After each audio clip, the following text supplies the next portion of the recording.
BC 586년은 성경적으로 대단히 중요한 해입니다.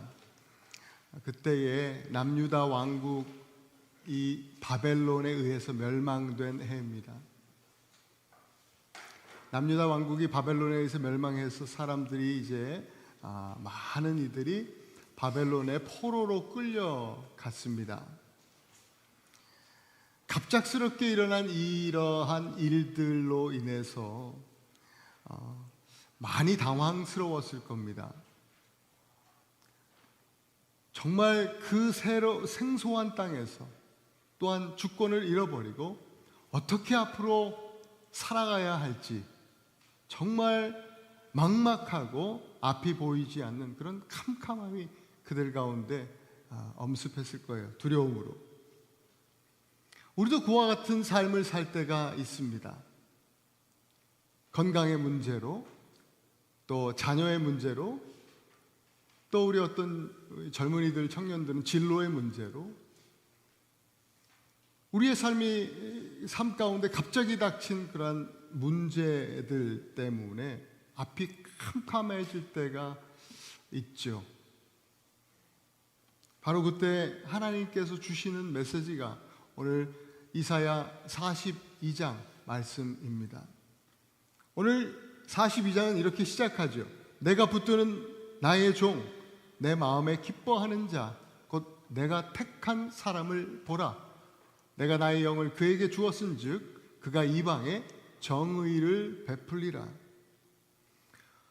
오늘 우리말 어수는 좀 다르게 뒤에 붙어 있지만 사실 원문을 보면 아마 영어 성경도 그렇게 되어 있는 것으로 아는데요. 첫 단어가 behold, 보라입니다. 보라. 앞이 아무것도 안 보이는 캄캄한 우리의 인생길 앞에서 보라 하시는 겁니다. 아무것도 보이지 않는데 뭘 보라 하시는 걸까? 이것은 우리의 육신의 눈으로 세상 관점에서 보라 하시는 말씀이 아니라 분명히 뭐예요? 믿음의 눈을 들어서 보라는 메시지입니다. 바벨론의 종이 되어버린 유다 백성들이 또한 오늘 막막하다 못해 캄캄한 삶의 종이 되어버린 우리들이 믿음의 눈을 들어 보아야 할 분이 바로 누구냐? 나의 종이라는 겁니다. 종. 도대체 그 종이 누구냐? 그 종은 하나님이 붙들고 계시는 분이랍니다. 그 종은 하나님이 기뻐하시는 분이랍니다. 그 종은 하나님의 영으로 충만하신 분이랍니다. 마태는 바로 그분이 예수 그리스도라고 선포하고 있습니다. 마태복음에 보면 예수님께서 요한에게 세례를 받으실 때에 하나님의 영, 성령이 비둘기같이 그 위에 임하고 하늘로부터 소리가 나는데 이는 내 사랑하는 자요 내 기뻐하는 자니라. 사랑하는 아들, 내가 붙들고 있는 아들이고 내가 기뻐하는 아들이다. 그 아들에게 성령이 충만하게 임했다. 이사야의 말씀이 오늘 우리 읽은 본문의 말씀이 예수 그리스도를 통해서 성취된 것을 우리가 봅니다. 우리의 삶이 캄캄하여 아무것도 보이지 않을 때에 믿음의 눈을 들어 보아야 할 분 예수 그리스도. 믿음으로 예수님 바라보면서 우리가 그리스도와 함께 연합을 이루면 우리에게도 예수 그리스도와 하나님의 종 예수 그리스도와 같은 일이 일어나는 것입니다. 무슨 일이요? 하나님이 우리를 붙들어 주시는 것이죠. 하나님이 우리를 기쁨으로 여겨 주시는 것이죠.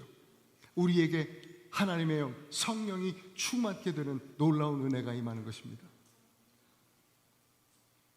오늘 믿음의 눈을 들어 예수 그리스도를 바라보심으로 그와 같은 놀라운 축복이 여러분들에게 있기를 축원합니다. 오늘 우리가 바라보는 하나님의 종 예수 그리스도는 첫째로 외치지 않으시는 사랑입니다. 외치지 않으시는 사랑. 우리 2절 말씀을 다시 한번 읽어봅시다. 시작. 그는 외치지 아니하며 목소리를 높이지 아니하며 그 소리를 거리에 들리게 하지 아니하며.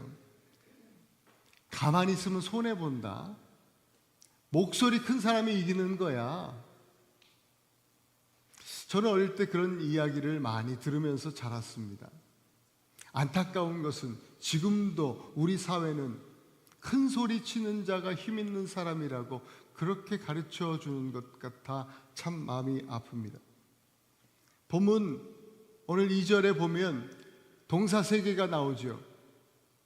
외치다, 높이다, 그리고 들리다. 이 모든 3개의 동사가 소리와 관련된 동사입니다. 이 동사들은 당시 시대적 분위기를 말해주고 있는 거예요. 왕이나 권력자들은요, 큰 소리를 내는 사람들이었습니다. 이스라엘이 포로로 끌려간 이 바벨론이라고 하는 나라는요, 아침마다 왕의 메시지가 선포되었습니다. 그리고 그 메시지는 동네마다, 거리마다 큰 소리로 울려 퍼졌습니다. 바벨론 당시에도 지금과 다르지 않고 목소리 큰 사람이 힘 있는 자라고 하는 그런 시대였죠. 그런 시대적 분위기였습니다. 큰 소리로 선포되어진 그 왕의 메시지를 모든 사람들은, 그 땅의 백성들은 다 따라야 했습니다. 그런데 유다 백성들은 그 모든 메시지 하나하나가 다 우상숭배였습니다. 그걸 순종하고 그걸 따르는 그 자체로 우상숭배가 되니 그들에게는 굉장히 치욕적이고 모욕스러웠을 거예요. 그 큰 소리, 왕의 메시지 자체가 그들에게는 영적으로, 아니 그들의 삶에 있어서 큰 상처를 주는 폭력 그 자체였어요. 그런데 그런 상황 속에 오늘 이 이사야의 말씀은 메시아, 그리스도, 하나님의 종은 큰 소리로 말씀하시지 않는다는 거예요. 세상의 권력, 그 세상의 방법대로 말씀하시지 않는다는 메시지죠. 여러분, 고대 왕가에서 왕자가 태어나면 나팔을 불고 온 나라가 떠들썩합니다. 그런데 예수님 어떠셨어요? 왕신 예수님께서 이 땅에 오셨을 때 베들레헴 한 마구간에서 조용히 그렇게 태어나셨어요. 예수님 사역하실 때 한번 여러분 복음서 읽으신 그 기억들을 생각해 보세요.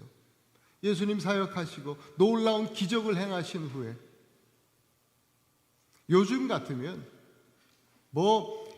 기적의 치유 영상, 또 중풍병자가 매트리스를 들고 걸어가다, 죽은 지 3일 된 이 시체 나사로가 살아서 걸어 나온다, 이런 제목을 가지고 유튜브에 올리면 막 조회수가 빵빵 터지겠죠. 그런데 예수님께서 뭐라 하셨어요? 그때마다 뭐라 하셨어요? 아무에게도 이 일을 말하지 말아라. 예수님은 세상의 방법으로 말씀하시지 않습니다. 세미한 음성으로, 때론 침묵으로 우리에게 말씀하십니다. 그렇다고 여러분, 예수님이 원래 소심한 성격이구나, 그런 오해는 하지 않으셨으면 좋겠습니다. 우리를 사랑하시는 방식에 있어서 예수님께서 그런 조용하고 세미한 사랑의 음성, 그 조용한 사랑을 선택하신 거예요. 열왕기상 19장에 보면 엘리야 이야기가 나옵니다. 엘리야는 선지자 중에 선지자라고 그렇게 말하는 위대한 선지자입니다. 바알과 아세라 선지자들과의 한판 싸움에서 위대한 승리를 거두고 바로 그 다음날 이 이세벨이라고 하는 여자가 사신을 보내서 엘리야를 죽이겠다고 협박을 하는데 그 하나님의 손에 붙들렸던 종도 갑자기 그 죽이겠다고 하는 협박 가운데 두려움에 사로잡힙니다. 극도의 두려움에 사로잡혀서 바로 도망을 하죠. 앞이 보이지 않아요. 너무나 두려우니 자기 어떻게 하나님께서 역사하신 것을, 그런 것들이 보이지 않고 생각나지 않고 갑자기 두려움에 사로잡히니까요, 캄캄한 거예요. 그냥 죽어라고 도망을 해요. 도망가다 이제 쉬게 된 곳이 브엘세바 광야의 로뎀 나무 그늘 아래였습니다. 거기서 정말 이제 앞으로 내가 어떻게 해야 하나, 내 모든 커리어 다 망가지고 이제는 내가 정말 사역할 자리도 없어진 것 같은데, 일할 공간도 없어지고 모두에게 버림받은 것 같은 정말 앞이 캄캄한 상황 속에서 하나님, 이렇게 살 수는 없습니다. 하나님, 사는 게 아니에요. 나 좀 죽여주세요. 그렇게 엘리야는 기도합니다. 그러다 잠이 들었어요. 그때에 천사가 이제 그 밤에 엘리야를 어루만져 주었다, 성경은 기록해요. 큰 소리로 깨운 게 아니라 조용한 소리로 아마 이름을 불러주었을 거예요. 그렇게 엘리야를 깨우고 천사가요, 떡과 조금의 물을 가져다 주었답니다. 그 죽을 것 같은 상황 속에서 몇 날 며칠 그렇게 광야를 걸어왔기 때문에 굉장히 지쳐있는 상황 속에서 천사가 가져다 준 떡과 물을 먹고 좀 기운을 차리고 다시 이제 40주야를 걸어서 모세가 하나님을 만났던 그 호렙산,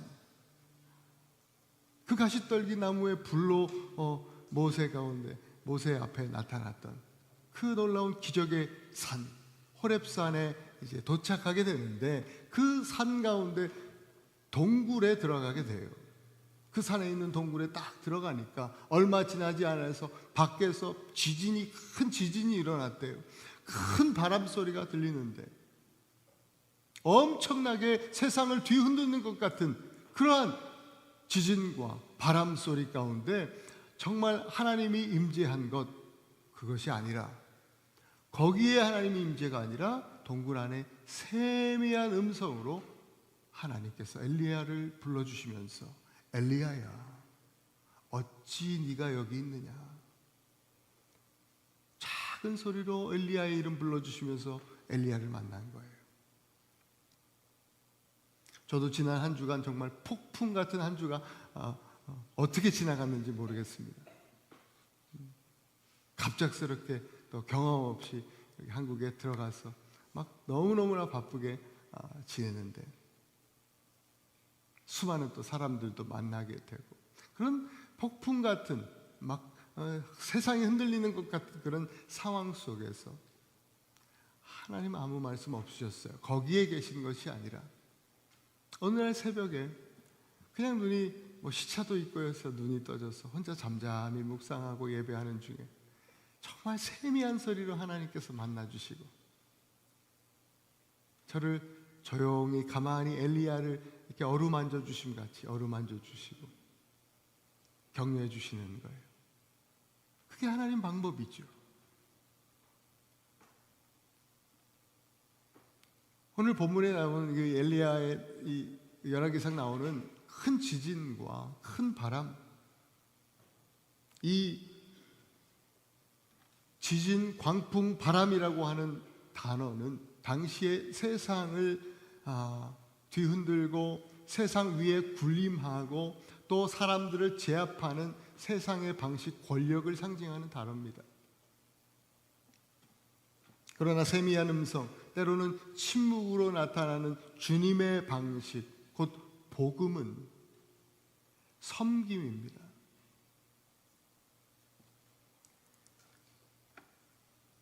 팀 켈러 목사님은 권력은 강요하지만 복음은 강요하지 않고 초청한다라고 그렇게 말했습니다. 하나님은 오늘도 잠잠히 저와 여러분들을 이곳으로, 이 예배 자리로 초청해 주신 줄 믿습니다.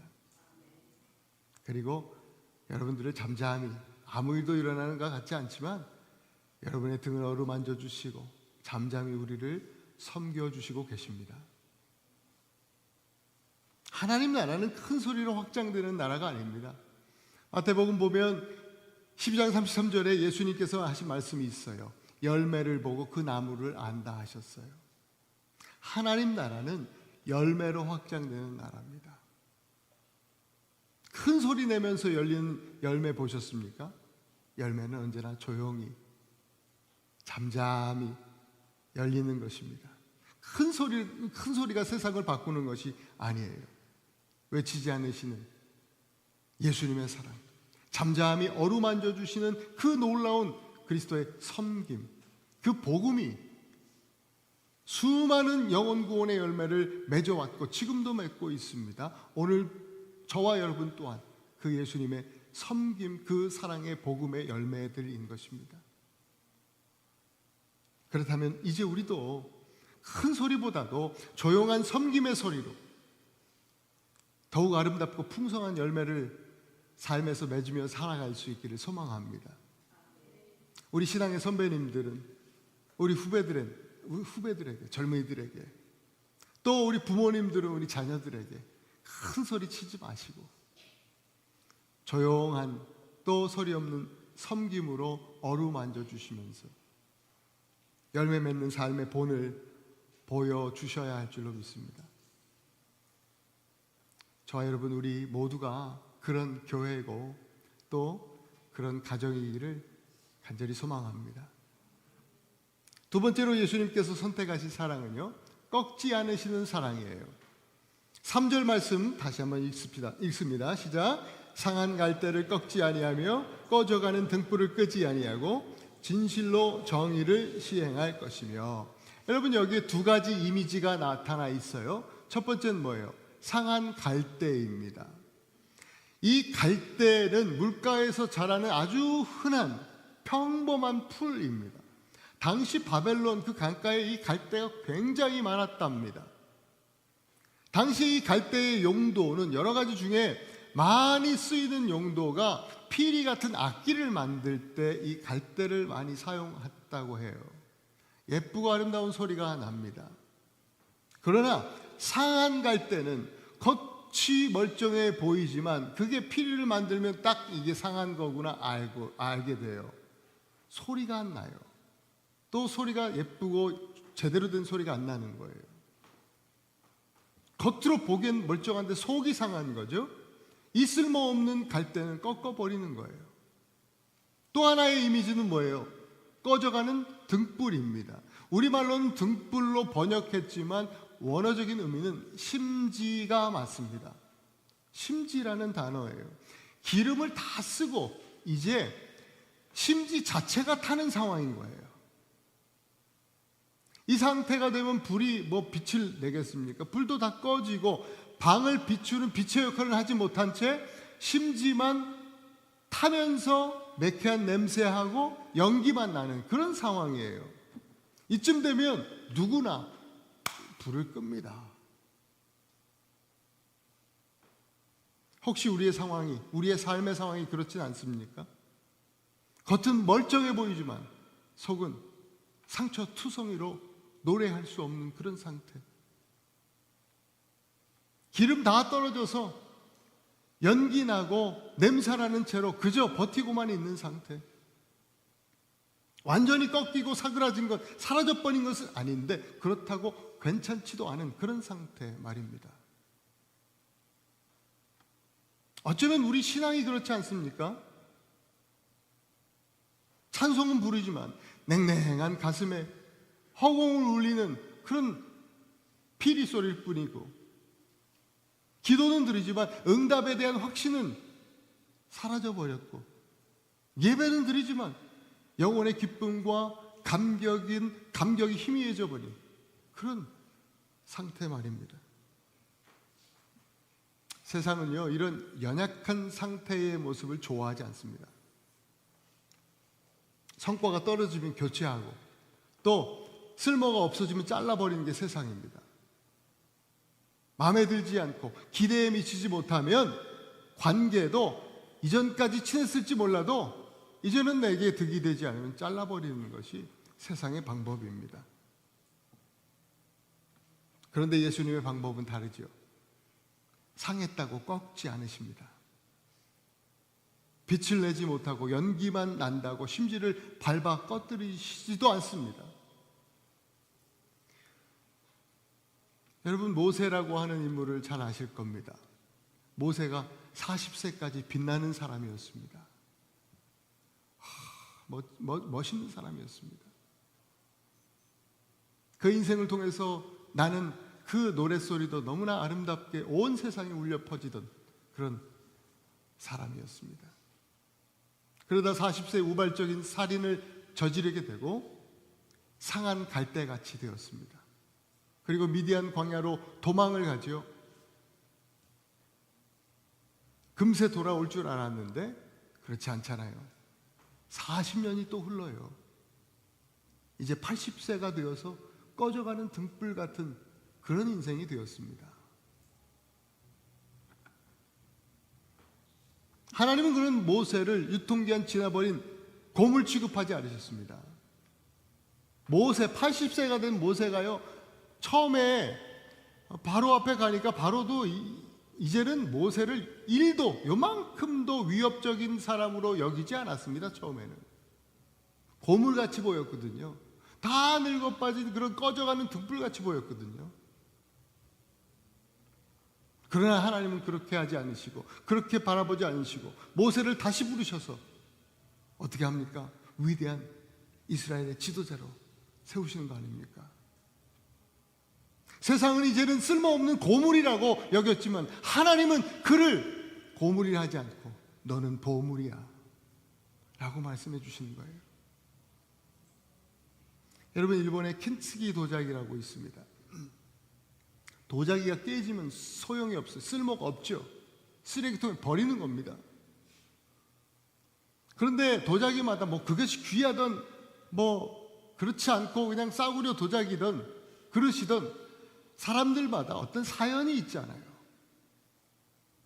아버지와 어머니와 또 자녀들과 또 가족들과 그 사연이 있는 도자기는, 그 그릇은 버리기가 아깝죠. 이번에도 아버지 유품 정리를 하는데 저희 어머님 버릴 게 너무 많은데 절대 못 버린다는 거예요. 다 사연이 있으니까.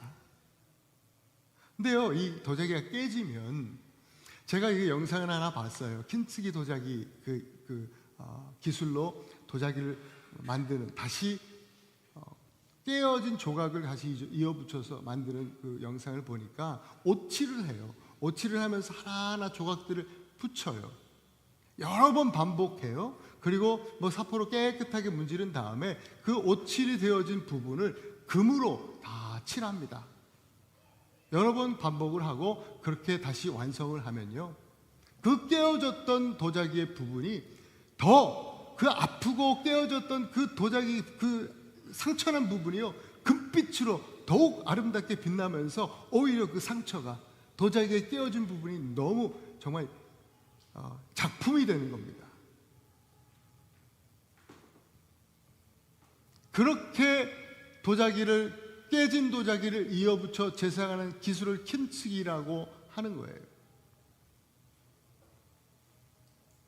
저와 여러분들을 향한 하나님의 사랑의 방식이 이와 같다고 생각해요.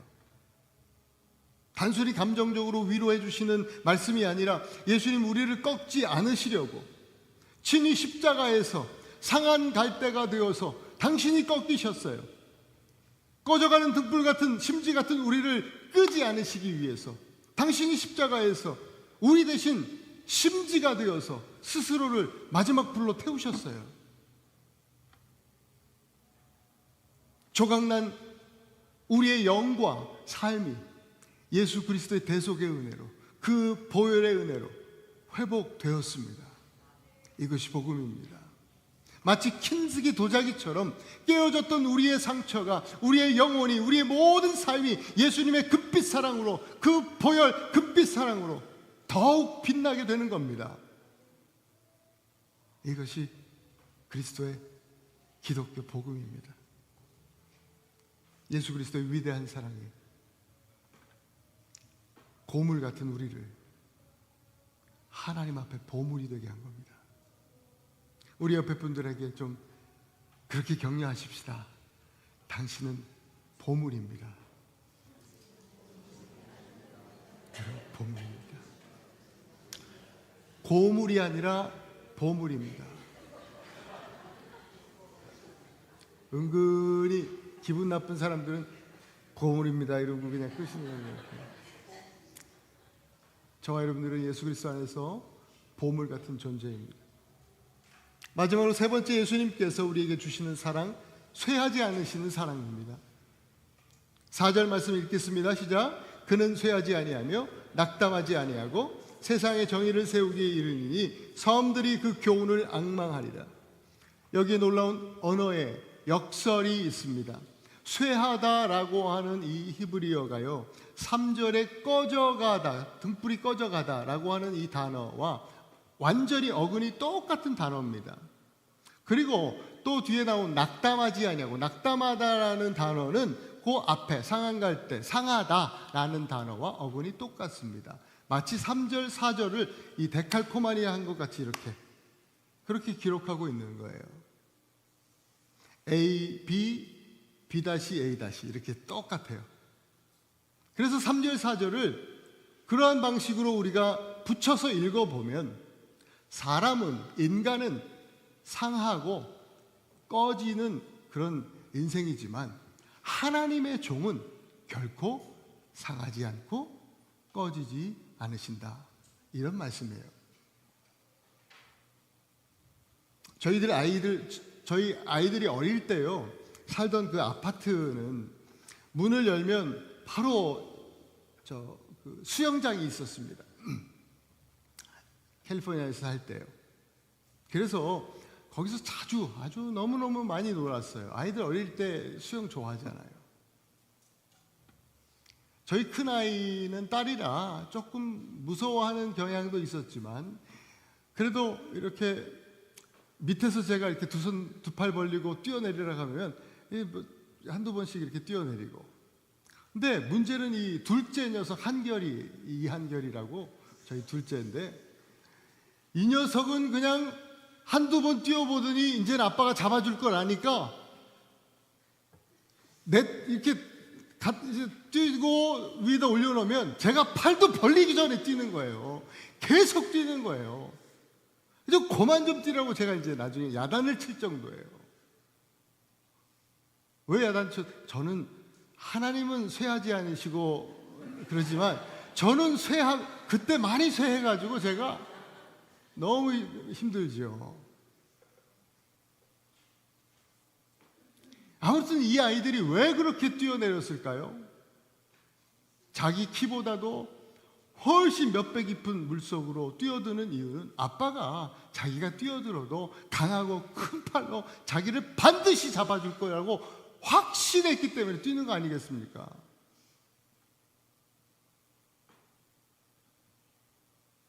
믿음이죠.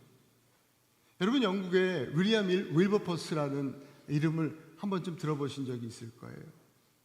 20대 후반에 정계에 진출해서 일찌감치 국회의원이 됐습니다. 1787년에 그가 이제 영국 의회에 노예제도 폐지를 하자라고 하는 이제 운동을 시작했어요. 그런데 정치계 또 경제계에서 너무나 큰 반대를 이제 경험하게 돼요. 그게 1년이 지나도 5년이 지나도 10년이 지나도 바뀌지 않는 거예요. 많은 이들이 개인적으로 만나고 하면 다들 공감은 해요. 이것이 그 기독교 국가 안에서 자기들도 이 노예제도가 하나님이 기뻐하시지 않는 것이라고 하는 것을 많은 사람들이 알아요. 그런데 자기 기득권 문제, 밥줄이 달려있는 거예요. 내려놓지 못해요. 그러나 이 윌버포스는 포기하지 않습니다. 근데 안타깝게도 그 시간이 10년, 15년, 20년 지나가다 보니까 그도 병에 걸려요. 몸이 완전히 쇠해버린 거예요. 무너진 거예요. 주변에서 다들 그래, 이제는 그만해야 되지 않겠냐. 이거 안 되는 일이다. 46년을 싸웠습니다. 1833년 영국 의회에서 드디어 노예제도 그 폐지 법안을 이제 통과시킨다고 확정을 했고, 윌버포스는요, 그 얘기를 듣고 3일 후에 하나님 부르심을 받고 세상을 떠납니다. 그가 쇠하지 않고 낙담하지 않을 수 있었던 이유는요, 한때 노예 상인이었다가 윌버포스를 통해서 감동받고 도전받고 하나님의 자녀가 된 존 뉴턴, 우리는 여러분 다 잘 아는 사람이에요. Amazing Grace, 나 같은 죄인 살리신 이 찬송시를 쓴 사람이죠. 이 친구 존 뉴턴이 그런 말을, 격려를 늘 했어요. 윌버포스에게 뉴턴이 이렇게 말하는 거예요. 나는 자네가 이 일을 하는 것은 자네 능력이 아니라 쇠하지 않으시고 낙담하지 않으시는 하나님께서 이 일을 하시기 때문이라고 나는 믿네. 그 친구의 격려를 붙잡고 하나님 바라보면서 맡겨주신 그 자기의 사명이라고 생각한 일을 완수하고 가는 것이죠. 고린도후서 4장 8절 9절 말씀 우리 함께 한번 읽어보십시다. 시작. 우리가 사망으로 우겨쌈을 당하여 쌓이지 아니하며 답답한 일을 당하여도 낙심하지 아니하며 박해를 받아도 버림받지 아니하며 거꾸로 뜨림을 당하여도 망하지 아니하고. 바울의 말이에요. 그런데 여러분 보세요. 사람이 어떻게 이렇게 합니까? 어떻게 이게 가능합니까? 바울이 특별하고 대단한 사람이었기 때문에 지금 이런 얘기를 하는 게 아니에요. 우리를 위하여 이 땅에 오신 하나님의 종 예수 그리스도, 우리 주님은 쇠하지 않으시고 낙담하지 않으시기 때문에 바울이 지금 예수 그리스도 안에서 이 고백을 하고 있는 겁니다. 우리의 사랑은 식어지기도 하고 또 우리의 헌신은 낙심되어 지치기도 하죠. 그러나 저와 여러분들 향한 예수님의 사랑과 예수님의 헌신은 결코 변함이 없으십니다. 여러분 오늘 많이 지쳐 계십니까? 예, 저도 그렇습니다. 아무것도 바뀌지 않는 삶의 현실 속에서 여러분 너무 힘드십니까? 열심히 지난 10수년을, 아니 그 이상으로 기도해 왔는데 하나님의 응답이 없는 것 같아요? 쇠하지 않으시고 또 낙담하지 않으시는 예수님께서 변함없이 오늘도 저와 여러분들을 붙들고 계시는 줄 믿으시기 바랍니다. 사랑하는 우리 애나바는 성도 여러분, 오늘 말씀이요, 시작할 때 뭐라 했어요? 보라, 보라. 하나님 당신의 이 사랑의 선택을 보라 하시는 거예요. 그 아들을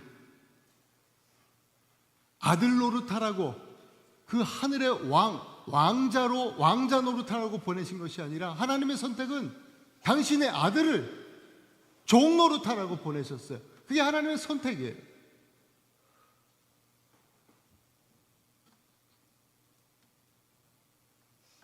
오늘도 우리는 믿음의 눈을 들어서 보아야 합니다. 히브리 기자가 이런 말씀을 했어요. 12장 2절에 함께 한번 읽어볼까요? 히브리서 12장 2절 시작. 믿음의 주요 또 온전케 하시는 이인 예수를 바라보자. 이 땅에 오신 예수님도 우리를 위해서 사랑의 선택을 하셨는데 그 사랑의 선택이 바로 외치지 않는 사랑이고 또 꺾지 않으시는 사랑이고 또 그 사랑은 쇠하지 않는 사랑, 십자가를 택하심으로 죽음을 이기시고 부활하신 사랑이죠. 그것이 바로 쇠하지 않는 영원한 사랑의 증거입니다. 이 사랑의 결과가 오늘 본문에 3번이나 반복돼서 우리가 사실은 이거 놓치고 지나가기 쉬워요. 그러나 오늘 본문에 이 사랑의 결과를 얘기하고 있는데 바로 정의가 세워지는 거예요. 그러니까 사랑과 정의는 서로 극과 극 상반된 것이 아니라 하나예요, 하나. 동전의 앞뒷 면과 같은 거예요. 이 사랑을 통해서 하나님, 예수님께서 이 땅에 하나님의 정의, 공의를 세우시겠다는 거예요. 세상 정의는요, 강한 자가 이기는 것으로, 무력으로, 경제력으로 정의를 세우려고 하잖아요. 뭐 요즘 전쟁이 일어나는 건 뉴스 보면 다 그런 얘기 아닙니까?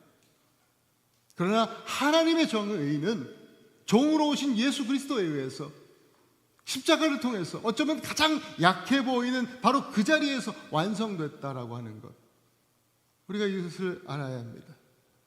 여러분, 이번 주에 정말 세상의 요란한 소리들 가운데 우리를 어루만져 주시고 세미한 음성으로 우리에게 말씀해 주시는 우리 주님의 음성에 귀 기울이실 수 있기를 바랍니다. 아침에 일어나시면요, 잠잠히 좀 quiet time, 큐티죠.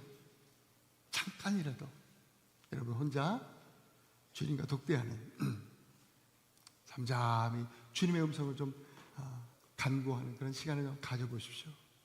그리고 여러분들도 삶의 자리에서 외치지 않는 사랑을 조용한 여러분 삶의 자리에서 섬김으로 그렇게 실천하실 수 있기를 바랍니다. 부서지고 망가진 고물 같은 우리를 보물처럼 만들어주신 꺾지 않으시는 예수님의 사랑을 기억하면서 아무리 보잘것없어 보이는 그런 사람이라고 해도 여러분 함부로 꺾지 마시고 지체들을 보물같이 여겨주실 수 있기를 바랍니다. 그리고 결코 쇠하지 않으시는 사랑의 품으로 여러분 언제든지 믿음으로 점프하여 달려가 안기시는 이번 한 주간이 되실 수 있기를 바랍니다. 그러한 믿음의 실천을 통해서요, 우리의 삶에서도 예수 그리스도의 십자가의 그 복음의 공의가 세워지고 바로 저와 여러분을 통해서 그 사랑을 실천하는 저와 여러분들, 이 시대의 교회를 통해서, 진짜 교회를 통해서 하나님의 공의가 이 땅에 세워질 줄을 믿습니다. 우리 시간 같이 오늘 말씀을 붙들고 함께 기도할까요? 여러분, 앞이 보이지 않는 캄캄한 삶에 있어도 괜찮습니다. 우리는 빛나지 않아도 우리 주님이 빛이십니다. 빛으로 이 땅에 오셨습니다. 상한 갈대를 꺾지 않으시고 꺼져가는 둑불 끄지 않으시는 우리 주님의 은혜가, 그 사랑이 오늘 우리를 붙들고 계시는 줄 믿습니다. 오늘 같이 한번 기도할 때 하나님, 우리도 예수님의 그 사랑 닮아 조용한 삶의 섬김으로 실천하며 살게 하시고, 하나님, 예수님께서 나를 고물 같은 나를 보물처럼 여겨주심 같이 나도 만나는 모든 이들을 주님의 마음으로 보물같이 여기는 그런 주의 사랑을 실천하는 우리들 되게 하시며, 쇠하지 않으시고 또 낙담하지 않으시는 영원하신 하나님의 사랑의 품에 날마다 믿음으로 달려나가 안길 수 있는 우리들 될 수 있도록 인도하여 주시옵소서. 같이 하나님 말씀 붙들고 시간 함께 기도합니다.